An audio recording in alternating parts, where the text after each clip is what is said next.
नमस्कार, one India Hindi में आपका स्वागत है। मैं हूं राधिका। बॉलीवुड की बेबाक और बिंदास एक्ट्रेस स्वरा भास्कर हर समसामयिक राजनीतिक मुद्दों पर खुलकर बोलती हैं। स्वरा भास्कर अपने काम के साथ सोशल मीडिया पर भी काफी एक्टिव रहती हैं और अपने बिंदास अंदाज के लिए लोगों का खूब ध्यान खींचती हैं।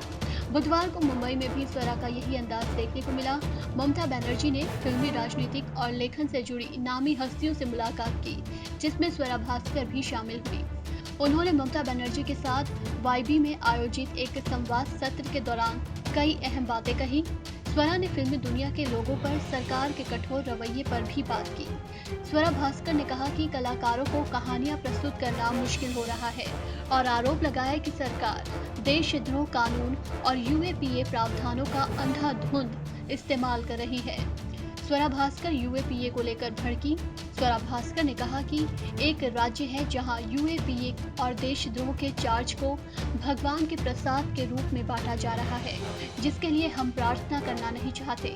उन्होंने कॉमेडियन मुनव्वर फारूकी के बारे में बात करते हुए कहा कि जो इस साल की शुरुआत में कथित तौर पर अपने चुटकुलों से हिंदू भावनाओं को आहत करने के लिए जेल गए थे और तब से बर्बरता की धमकी के बीच शो रद्द करने के लिए मजबूर हुए।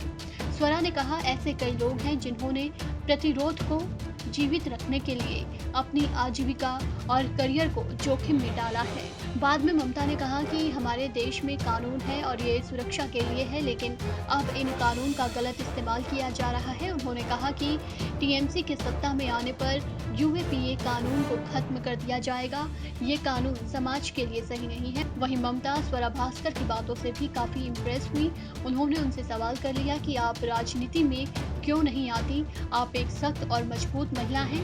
दर्शकों ने ममता की बात सुन समर्थन में तालियां बजाई। बाद में दी प्रिंट के साथ बातचीत करते हुए स्वरा भास्कर ने ममता बनर्जी की तारीफ का जवाब दिया और कहा, मेरी तारीफ करना उनकी कृपा है। उन्होंने कहा कि मेरा सवाल उनसे कठोर कानूनों, विशेष रूप से यूएपीए के दुरुपयोग के बारे में था और मुझे ये सुनकर खुशी हुई कि वो सभी को आश्वस्त करती हैं कि वो उस कानून के दुरुपयोग के लिए खड़ी नहीं होंगी। इस खबर में फिलहाल इतना ही। तमाम अपडेट्स के लिए बने रहिए वन इंडिया के साथ।